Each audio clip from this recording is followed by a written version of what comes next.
All right, ladies and gentlemen, I was talking about getting facts and making sure that the things that you are listening to are actual facts and something that you can rely on, all right?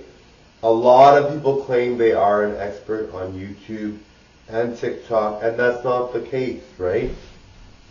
Even people that you're convinced, you're like, my goodness, they're talking the truth. They've got to be. They're talking about something that sounds so intellectual or so deep.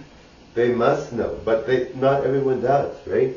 Not everyone really does know what they're talking about. And that's okay. We're allowed to have channels where we want to feel like an expert. We want to talk about things. And that's fine. You have to remember that when you're watching social media or you're listening to things on social media, that it's not all accurate, right? So even for me, right? Like I sound, well, I do know a lot. I'm 44. I experienced quite a hectic life, quite a buzzing life. I had a lot of experiences in life. I've dated tons and tons. I've had lots of jobs. I've got a lot of experience, but a lot of people are like, well, how do you know what you know? Is it really valuable knowledge? Do you really have the right knowledge? Are you an expert? And that's why whenever I do a video about something that's more taboo or more, where you need expert advice, I say, please go to a doctor. Please, if they have, like if someone to wear to a doctor, or please go to someone that knows about it rather than going to me. Like if you, I mean, most people just watch my videos, but there are people that want to go to me, and that's fine. If you're someone I want to go to me, that's fine. I welcome everyone, darling, to ask me questions about my videos. But if you're concerned about something or you don't think it's accurate, whatever, let me know, right?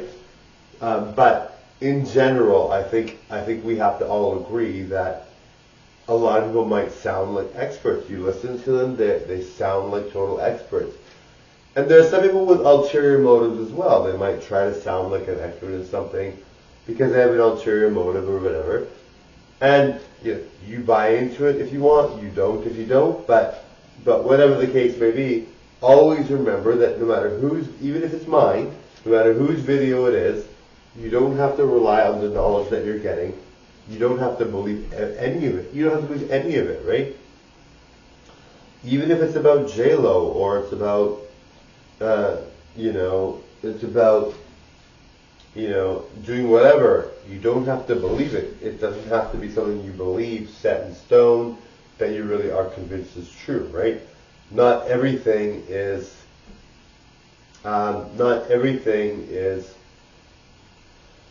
as we might think it is, right? And a lot of people are, if they are talking about things or whatever, there's many topics you can talk about or many things you can talk about that you can seem like an expert or that you might be an expert in. If you experience a lot of mental health issues and you got treatments and whatever, you might consider yourself an expert, and that might not necessarily be false, right? Or might not necessarily be untrue. But if you are, I'm trying to think if that makes sense. It's not necessarily something that you are. It might not be inaccurate to say. It might not be accurate to say.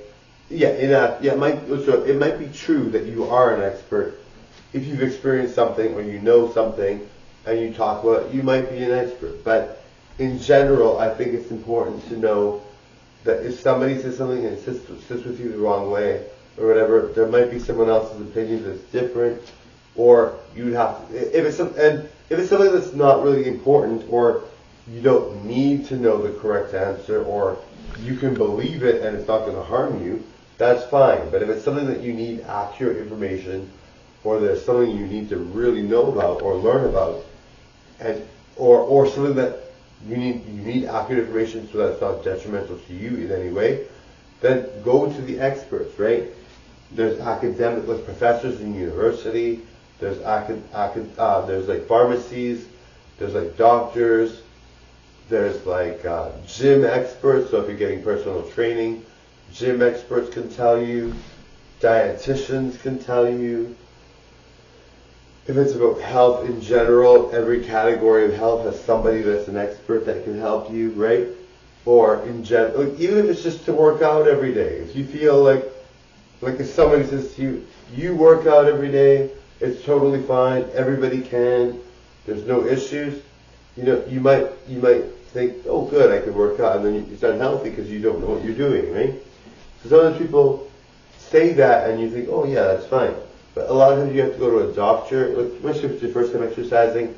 But I mean, if you're young and you've always done exercise and you've trained yourself and you have no issues with health-wise, then I'm sure it's fine. But sometimes you need to see a doctor about it, right? Sometimes it's important that you ask someone, a personal trainer, how to do the exercises properly, etc. Not everyone can afford a personal trainer, but maybe you can ask someone. Maybe you can ask a friend that's in what's it called again? There's a certain kind of what's it called, darling? No. I'm losing my mind, darling. No, it's called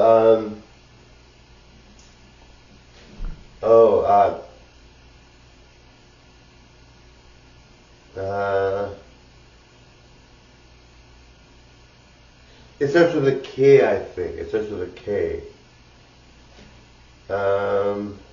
I forget.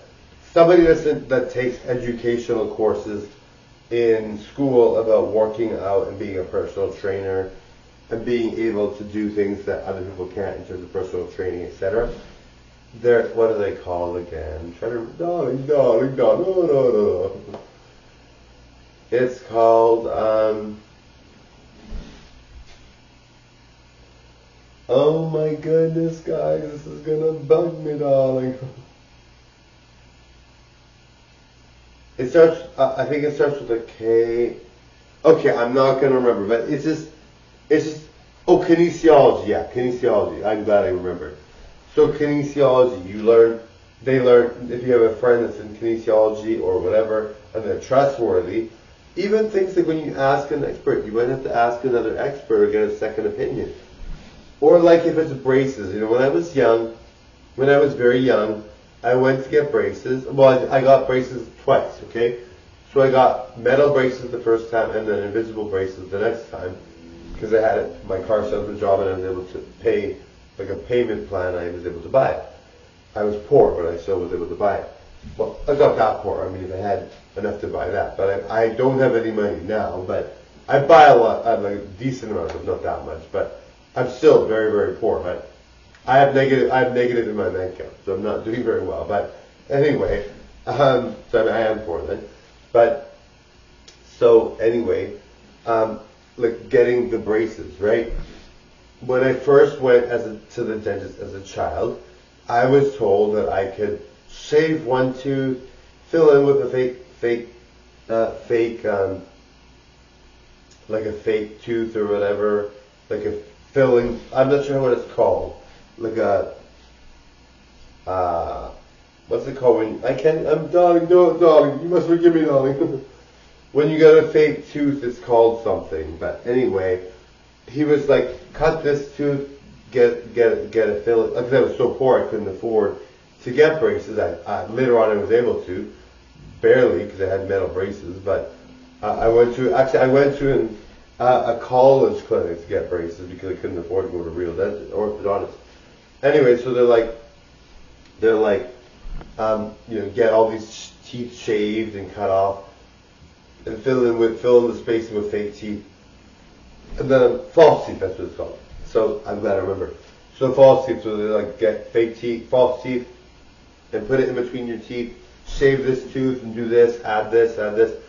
And my teeth, my dentist was actually someone that experienced that. Like, if you looked in his mouth, well, I didn't really, but I saw that his teeth were like that. So sometimes people don't mean anything badly by it. They don't try to be rude, but they got bad advice, and maybe they thought it was good advice, but they got bad advice, and they thought, oh, this is what I'm going to give to someone else because that's important. But, when you have someone, like if you're going to see someone that's a dentist, you would hope they have nice teeth. Not that they have to, but you would hope they have nice teeth because then you know they're trustworthy in terms of what they can give you for treatment. But anyway, his teeth were all like that, so that's why he suggested it. But then I ended up getting braces, and my teeth are all natural. I have no false teeth, luckily. Well, yeah, but so I would have had like a really crazy mouth if I did what he said, right? Anyway, so always get a second opinion if it's an expert and you don't agree with the advice, etc., etc., etc. I don't.